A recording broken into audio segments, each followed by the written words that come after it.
இந்த படத்தை வந்து ஒரு ஃபன்னான ஒரு ரொமான்டிக் காமெடி ஃபில்மா தான் ட்ரை பண்ணியிருக்காங்க. மோரோவர் கொஞ்சம் சீரியஸான பிரச்சனைகளும் அட்ரஸ் பண்ணியிருக்காங்க. இந்த தீம் ஓரளவுக்கு இன்ட்ரெஸ்டிங்காவே இருந்துச்சு. அதே போல அந்த பேசிக் ஐடியா ரெண்டு பேர் ஐடியாலஜியோட இருக்கக்கூடிய ஹீரோ ஹீரோயின் அவங்களுக்குள்ள அதே காரணத்துக்காக பிரேக்கப் நடக்குது. சரி, பிரேக்கப்க்கு அப்புறம் என்ன மாதிரியான கான்ஃபிளிக்ட் நடக்கும்னு பார்த்தா அந்த டைம்ல அவங்க பிரெக்னென்ட் ஆயிடுறாங்க அப்படிங்கிற அந்த கான்ஃபிளிக்ட்.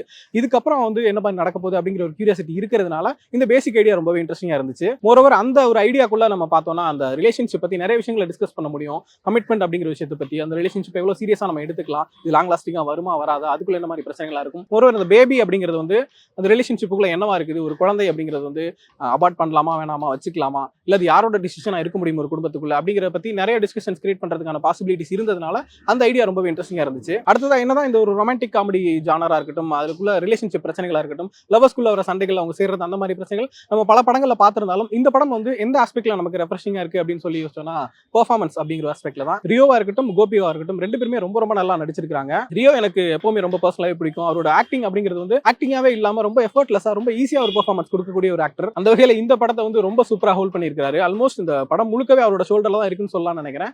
அந்த அளவுக்கு ஒரு ரொம்ப ரொம்ப இன்டென்ஸான ஒரு கேரக்டர். அவருக்கு ஒரு பாஸ்ட் இருக்குது, அதுல ஒரு டிராமா இருக்குது, அதோட ரெஃப்ளெக்ஷனா தான் அவரோட கேரக்டரும் சரி, அவர் பண்ணக்கூடிய விஷயங்களும் சரி இருக்குது. அப்படிங்கிறப்போ அதை மொத்தமா ரெஃப்ளெக்ட் பண்ற மாதிரியான ஒரு பெர்ஃபார்மன்ஸ் வந்து ரொம்ப பியூட்டிஃபுல்லா பண்ணியிருக்காரு. ஒரு ரிலேஷன்ஷிப் அப்படின்னு சொல்லி வந்ததுக்கு அப்புறம் என்னதான் ரொமான்டிக்கா இருக்கிறோம், என்னதான் இன்டிமேட்டா இருக்கிறோம் அப்படின்னாலும் அதுக்குள்ள அவரோட ரெஸ்ட்ரிக்ஷன்ஸ் இருக்கும்ல, இது ரொம்ப நாள் வருமா வராதா அப்படிங்கிற அந்த பயம் அவருக்குள்ள இருந்துகிட்டே இருக்கும்போது அது வந்து அந்த ரிலேஷன்ஷிப்பை என்ன அஃபெக்ட் பண்ணுது அப்படிங்கிற விஷயத்தையுமே ரொம்ப அழகா போர்ட்ரேட் பண்ணியிருக்காரு. அதே போல வேற நிறைய சீரியஸான விஷயங்கள் வந்து ரொம்ப பிராக்டிகலா யோசிக்கக்கூடிய ஒரு ஆளா இருக்கிறார் அப்படிங்கிற கேரக்டர் வந்து ரொம்ப அழகா எஸ்டாப்ளிஷ் பண்ணி பெர்ஃபார்ம் பண்ணியிருக்காரு.